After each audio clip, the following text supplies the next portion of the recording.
Hi welcome to Srika's world. మనం కిరాణా సామాన్లు తెచ్చుకునేటప్పుడు ఉప్మా రవ్వ కూడా తెచ్చుకుంటామండి. ఇది డబ్బాలో పెట్టి స్టోర్ చేసిన కొన్ని రోజులకు మనకి సన్న పురుగు వచ్చేస్తుంది. అది చూస్తే మనం దాన్ని ఇంకా వంటలో యూస్ చేయలేము, వేస్ట్గా పడేయాల్సి వస్తుంది. అలా కాకుండా ఉప్మా రవ్వని ఎక్కువ రోజులు స్టోర్ చేసుకోవడానికి నా దగ్గర ఒక మంచి టిప్ ఉందండి.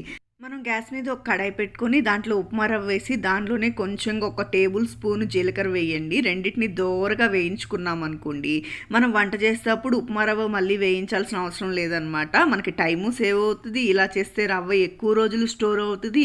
అలా కాకుండా ఇలా జీలకర్ర వేసిన రవ్వ అనుకోండి, ఇలా ఉప్మా చేసుకున్నప్పుడు చాలా టేస్టీగా ఉంటుందండి. ఈ ఉప్మా చేశారంటే పిల్లలు అమ్మ ఉప్మానా అనే ప్రసక్తే ఉండదన్నమాట, అంత టేస్టీగా ఉంటుంది.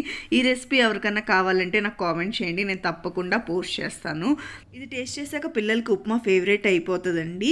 ఇలా బాగా దూరగా వేగిన రవ్వని మనము చల్లారిన తర్వాత ఒక డబ్బాలో స్టోర్ చేసుకుంటే ఎన్ని రోజులైనా ఇలానే స్టోర్ ఉంటుంది. వీడియో నచ్చితే లైక్ చేయండి.